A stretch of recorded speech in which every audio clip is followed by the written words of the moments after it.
Muy buenos días, jovencitos. Bienvenidos a nuestra clase de ética y religión. En la clase de hoy vamos a asumir los mismos temas que hemos visto en ética, pero desde una perspectiva religiosa. Y recuerden que en el libro de Fernando Savater, Ética para Amador, hemos visto 2 capítulos. Pues vamos a coger los elementos principales de estos 2 capítulos y los vamos a utilizar como instrumentos para hacer una lectura religiosa de lo que Fernando Savater propone. Pues bien, en el primer capítulo, Fernando Savater hacía un primer planteamiento, y es el hecho de que todos los seres humanos estamos enfrentados a la toma de decisiones. Continuamente estamos tomando decisiones. Y para poder tomar decisiones frente a lo bueno, frente a lo malo, frente a lo correcto, a lo incorrecto, a lo conveniente o inconveniente, tenemos que conocer. El conocimiento es la garantía de la toma de decisiones. Y decía Fernando Savater, a propósito del conocimiento, decía que hay varias clases de conocimientos. Hay conocimientos que son necesarios, es decir, absolutamente necesarios. Hay otros conocimientos que son accesorios. Un accesorio es una cosa que se tiene o no se tiene y no pasa absolutamente nada. Y hay conocimientos que son absolutamente innecesarios. Pues bien, en ese sentido y desde el plano religioso podríamos decir que con respecto a Dios estamos siempre frente a la disyuntiva de si creer o no creer, de si buscar o no buscar a Dios, de si emprender o no emprender un camino de fe. Es una de las decisiones frente a la existencia que indefectiblemente hay que tomar. Yo creo que el mundo está dividido en quienes creen y en quienes no creen, y la vida tarde o temprano nos pone en esa disyuntiva. Y casi que podríamos decir que la muerte nos pone frente a la necesariedad del conocimiento de Dios. La muerte nos demuestra que conocer a Dios es absolutamente necesario, imprescindible, aquello sin lo cual la existencia no tendría razón. Pues bien, dejando claro estos 2 aspectos, el de que optar por Dios es una decisión que tenemos que tomar en la vida, y dejando claro que el conocimiento de Dios es absolutamente necesario para encontrarle sentido a la existencia, recordemos el otro aspecto que ponía de manifiesto Fernando Savater, y es el siguiente. Para conocer, el ser humano cuenta con 3 facultades. La primera facultad es la razón. La segunda facultad es la libertad. Y la tercera facultad es la voluntad. El hecho de razonar, elegir y obrar es lo que nos hace plenamente humanos. Y pensemos esto desde la perspectiva de Dios. ¿Será que a Dios lo podemos conocer desde la razón? Cuando éramos pequeñitos, se nos hacía una pregunta en el catecismo y era, ¿para qué nos ha creado Dios? Y la respuesta era, Dios nos ha creado para conocerlo. Y ese conocimiento de Dios se puede adquirir mediante 2 vías, la fe o la razón. Y la mayor parte de las personas consideran que estas 2 vías van por caminos separados y que optar por una de las 2 vías es renunciar a la otra. Se considera que son excluyentes, pero creo que la historia y la filosofía y los grandes teólogos han demostrado que más que divergentes, la razón y la fe son convergentes, es decir, por cualquiera de los 2 caminos que se emprenda la búsqueda, necesariamente se llega al mismo punto. Quien inicia la búsqueda desde la razón va entendiendo que se tiene que apoyar en algún momento de la fe.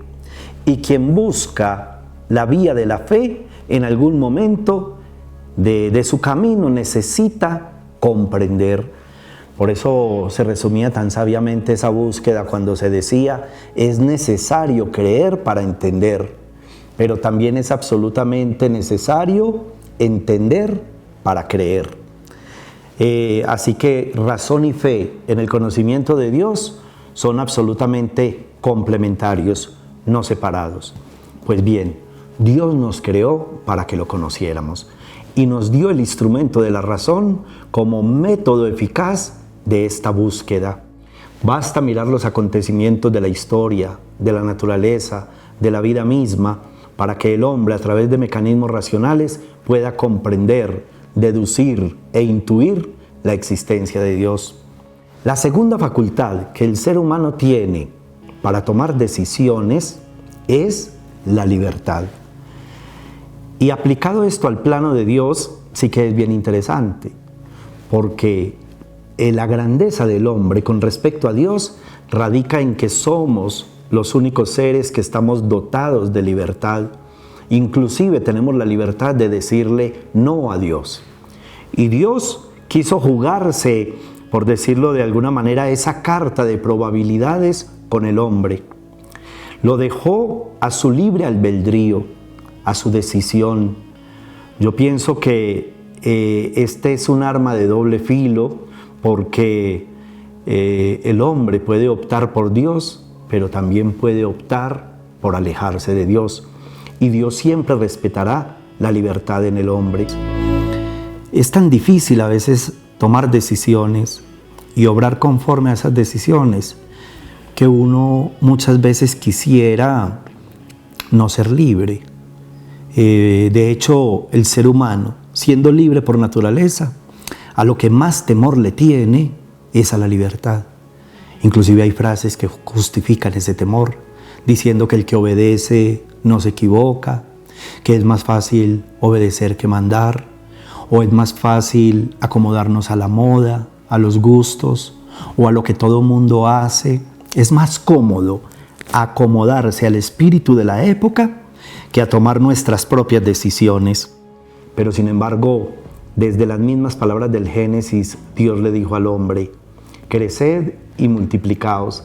Ese creced y multiplicaos casi que fue una insinuación que Dios le hizo al hombre de: no te voy a dejar terminado, voy a dejar en tus manos la conclusión de tu obra y tú vas a ser responsable de tu propia creación.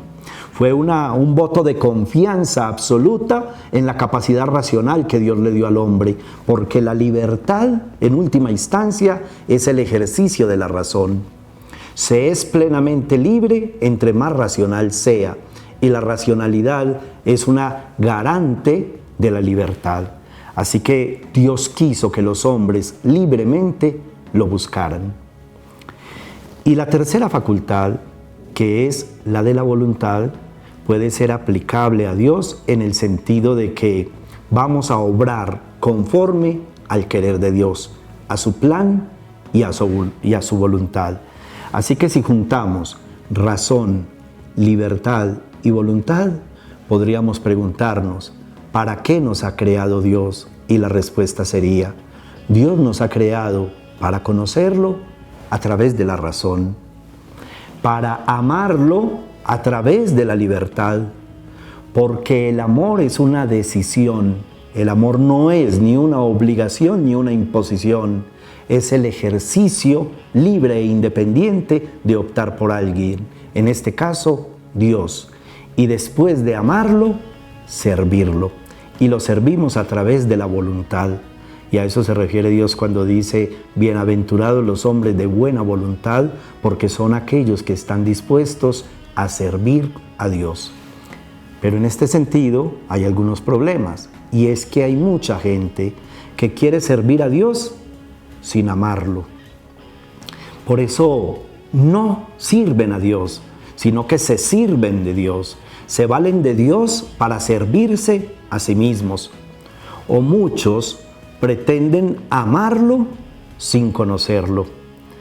Y no se ama lo que no se conoce. Las matemáticas dicen que el orden de los factores no altera el resultado, pero en este caso los factores sí tienen que ir en un orden. Primero conocerlo, luego de conocerlo amarlo y después de amarlo servirlo. 3 facultades humanas aplicadas al conocimiento, al amor y al servicio de Dios.